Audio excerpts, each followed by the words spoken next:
निवडून येतच असतो.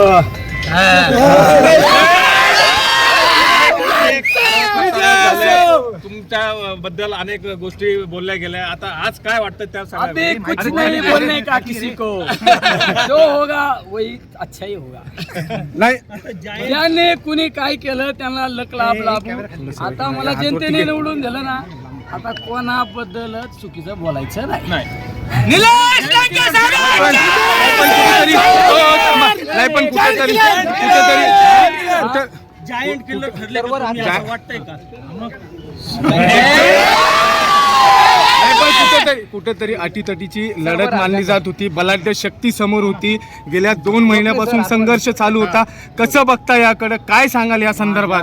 या विजयाचं खरं श्रेय जातं ते माझ्या शेतकरी बांधवांना, माझ्या बेरोजगार तरुणांना आणि माझ्या राजकारणाच्या पहिल्या दिवसापासून मला जी साथ दिली आजपर्यंत त्यांना ते श्रेय जातं.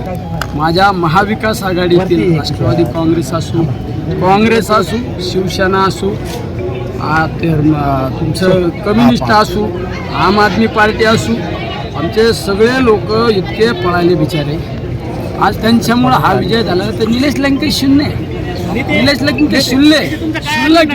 या सगळ्या लोकांमुळे आज मी निवडून आलो. आता पुढचा कुठंतरी दादागिरीची भाषा करण्याचा आरोप करण्यात आला आणि आज खासदार झाले. अजेंडा काय असणार आहे पुढे? लोक म्हणजे घाबरतात. काय सांगा? काय नाही करायचे. दादागिरी करणाऱ्यांना लक लाभू, कोणाला काही म्हणायचं नाही. लोकांनी निवडून दिलं ना. आता लोकांना हात जोडून आहे ना आपलं काम करायचे. चुकल्या देणे वालों का भी भला, न देणे वालों का भी भला. राधाकृष्ण विखे पाटलांनी सांगितलं, बाळासाहेब थोरात असतील, अमोल कोल्हे असतील, यांनी तुम्हाला पाठिंबा दिलाय आणि कुठेतरी आता अस्तित्वाची विवेक कोल्हे असतील, आता अस्तित्वाची तुमचं अस्तित्व संपणार आहे यापुढं. खऱ्या अर्थाने मला राजकीय जीवनात माझ्या संघर्षात आदरणीय पवार साहेब यांनी खऱ्या अर्थाने जी साथ या निवडणुकीमध्ये काँग्रेस पक्षाचे सर्व आदरणीय बाळासाहेब थोरात यांनी जी साथ दिली.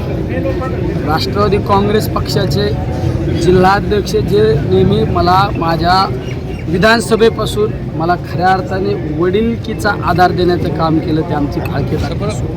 शिवसेनेचे जिल्हा प्रमुख आमचे मार्गदर्शक यांनी सुद्धा मला राजकीय जीवनामध्ये अनेक वेळा मदत केली. आमच्या गाडे सर असू, काँग्रेसचे जिल्हाध्यक्ष असू, आमच्या सर्व महाविकास आघाडीतील आज आमचे भैया या ठिकाणी नाही. आज अनिल भैया असते तर अनिल भैयांना वेगळा आनंद असता. म्हणजे सगळेच आमचे रावडीमध्ये आमचे प्राजक्त दादा असू, आमच्या पातळी शेवगावमध्ये आमचे प्रताप काका असू, कर्जत जामखेडमध्ये आमचे रोहित दादा असू, श्रीगोंद्यामध्ये आमचे खऱ्या अर्थाने राहुल दादांवर इतका दबाव होता. राहुल दादा असू, बाबासाहेब असू, घनश्याम अण्णा असू, इकडं आमचे साजन भैया असू, नगर शहरामध्ये आमचे सगळेच आमचे दादा भाऊ कलमकर असू, आमचे बाळासाहेब बोराटे असू, संभा कदम असू, आमचे भगवानराव फुलसौंदर असू, काँग्रेसचे किरण काळे असू, आमचे युवकांचे आमचा विक्रम भैया खऱ्या अर्थाने विक्रम भैया असू, अभिषेकराव असू, म्हणजे सगळेच आमचे खऱ्या अर्थाने आमचे मुस्लिम समाजातील आमच्या सगळ्या संघटनातले लोक आपले मतभेद बाजूला ठेवून बिचाऱ्यांनी मला खऱ्या अर्थाने इतकी साथ दिली. आमच्या मतदारसंघातील किंवा नगर शहरातील सगळे मुस्लिम एक उठले. सगळ्या माझा विजय हा निस्ता या सर्व महाविकास आघाडी असू, माझ्या सर्व शेतकरी बांधवाचा असू, यामध्ये विरोधकांचा सुद्धा यामध्ये खऱ्या अर्थाने विजयामध्ये वाटा आहे. अदृश्य शक्ती खऱ्या अर्थाने मी त्यांचं नाव घेऊ शकत नाही बिचाऱ्यांचं, पण तुमच्या मीडियाद्वारे त्यांना धन्यवाद देतो. अरे भाजपच्या स्टेजवर राहिले आणि निलेश लंकेला साथ दिली. त्यांना सुद्धा राजकीय जीवनामध्ये कधी ना कधी त्यांच्या प्रसंग आल्यानंतर मदत करू. कुठेतरी महायुतीचे जे नेते राम शिंदे हे देखील आपले खास एकेकाळी मित्र होते, मात्र कुठेतरी कुछ नहीं बोलने का किसी के बारे में अच्छा ही होगा.